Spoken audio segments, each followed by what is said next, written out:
Sasa kwa dakika hizi mbili nataka niseme yafuatayo. Tuko kwenye swala la maadhimisho ya siku ya vijana duniani. Tuko kwenye siku ya maadhimisho ya siku ya vijana duniani.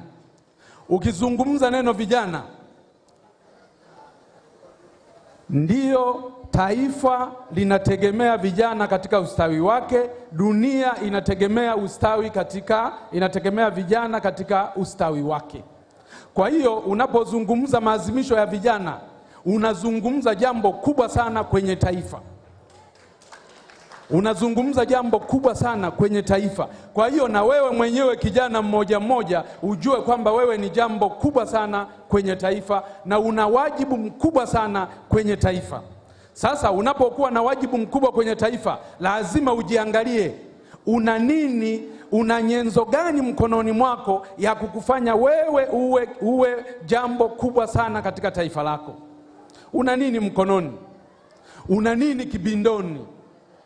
Nimeelezwa wanaokuja kutoa mada hapa ni watu ambao nawafahamu, wabobevu wa mambo mbalimbali. Sina mashaka nao, mtabadilishana nao uzoefu na mawazo kwa sababu ni lazima. Kama vijana, hauwezi kutengeneza taifa halafu unategemea kwamba utatengeneza taifa lenye nguvu halafu na vijana dhaifu. Una vijana ambao hawana ujasiri, una vijana ambao hawana maono, una vijana ambao... Sasa kwa dakika hizi mbili nataka niseme yafuatayo. Tuko kwenye swala la maadhimisho ya siku ya vijana duniani. Tuko kwenye siku ya maadhimisho ya siku ya vijana duniani. Ukizungumza neno vijana, ndiyo taifa linategemea vijana katika ustawi wake, dunia inategemea vijana katika ustawi wake. Kwa hiyo unapozungumza maadhimisho ya vijana, unazungumza jambo kubwa sana kwenye taifa. Unazungumza jambo kubwa sana kwenye taifa. Kwa hiyo na wewe mwenyewe kijana mmoja mmoja ujue kwamba wewe ni jambo kubwa sana kwenye taifa na una wajibu mkubwa sana kwenye taifa.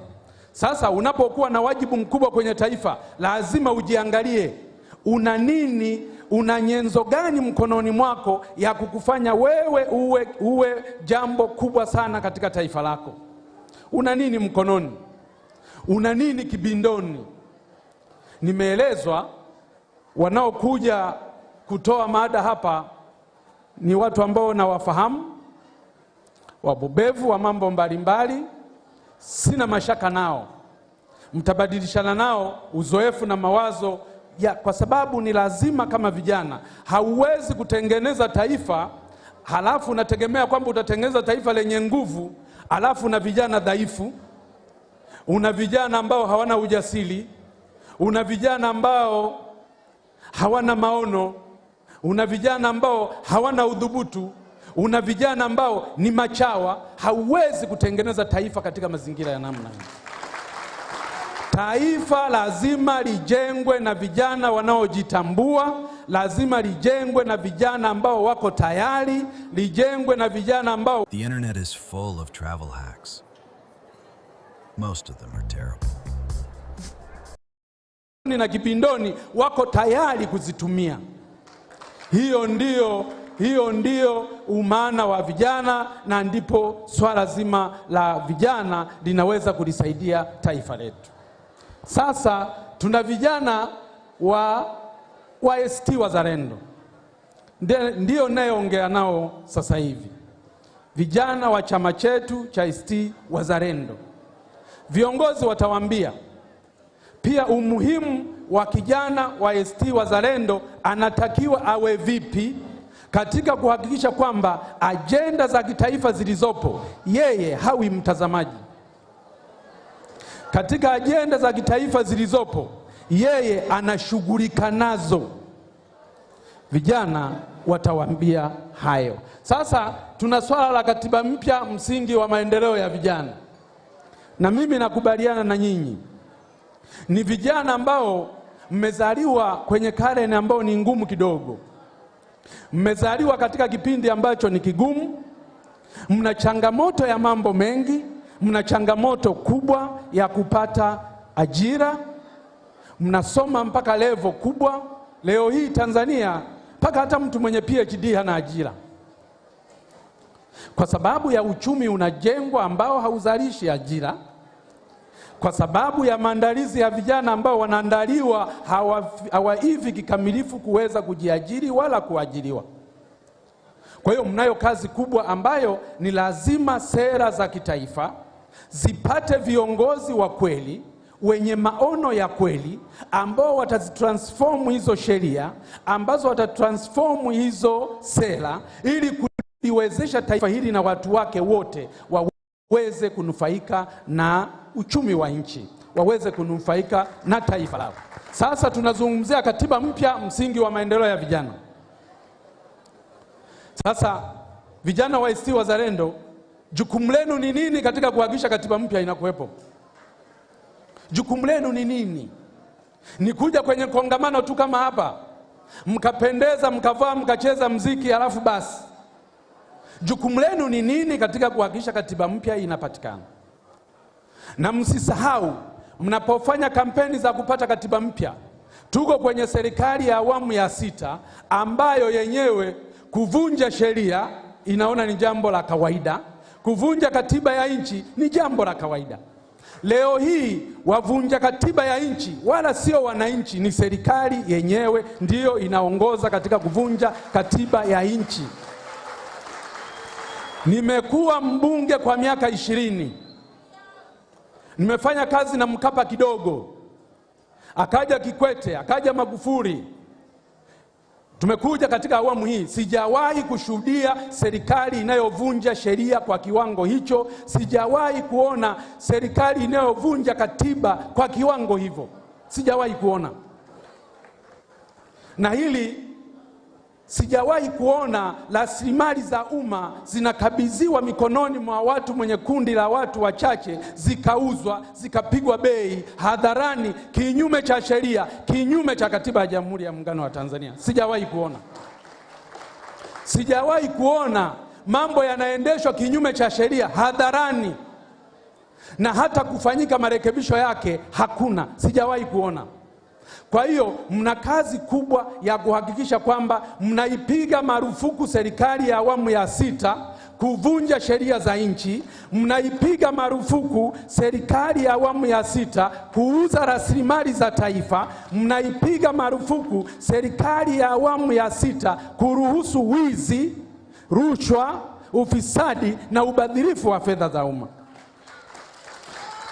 Sasa tutasema katiba mpya, lakini kama kuna unconstitutional, kuna lawlessness kubwa kiasi hicho, hatuwezi kufanikiwa. Kwa hiyo la kwanza mnalo jukumu sasa hivi katika kampeni ya kutafuta katiba mpya, ni lazima serikali iliyoko madarakani ipigwe marufuku kuanzia sasa kuvunja sheria za nchi, ipigwe marufuku kuvunja katiba ya nchi. La mwisho, na changamoto ya muda kweli kweli, lakini la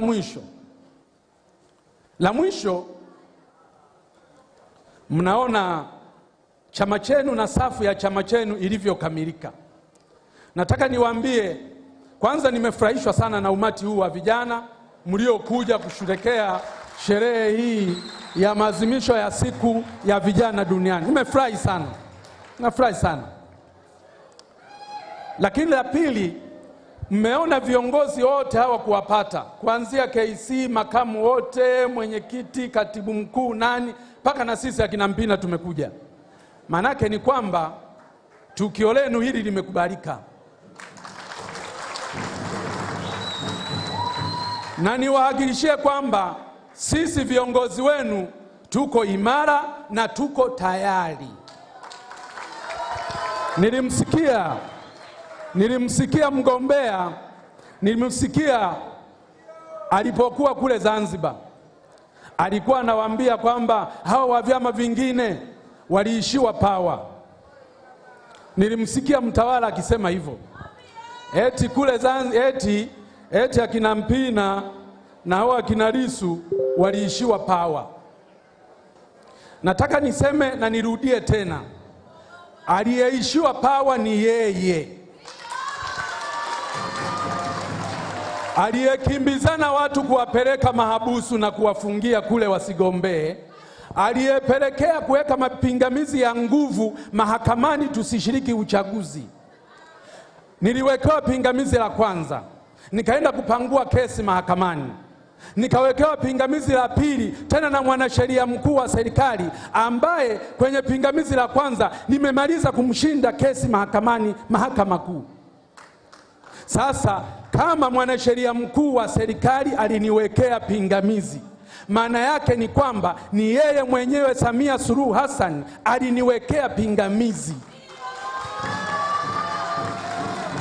Sasa huo kama sio uoga wa mapambano ni nini? Na mimi nataka niseme, kijana wenu, sijawahi kuogopa mapambano.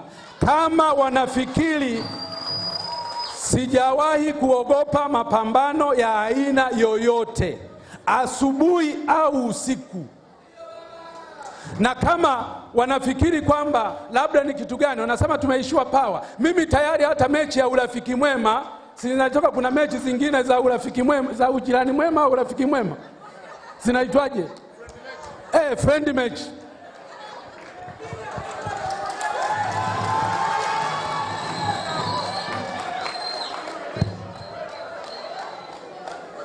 ACT Wazalendo.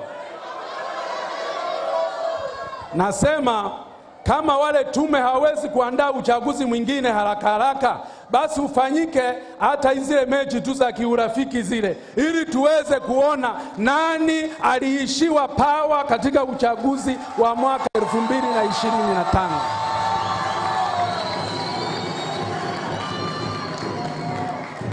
Ndugu vijana, itoshe kusema kwa sababu na changamoto hiyo ya muda, lakini sina mashaka viongozi hao waliopo jambo hili zuri, akina Ole Nguruma, kaka yangu Maduhu, mdogo wangu Maduhu, na nikupongeze Maduhu kwa kusimamia vizuri sana ile kesi ya Nkindigwa. Najua hii kesi utaimaliza tu. Kwa hiyo baada ya kusema hayo, niwashukuru sana, niwatakie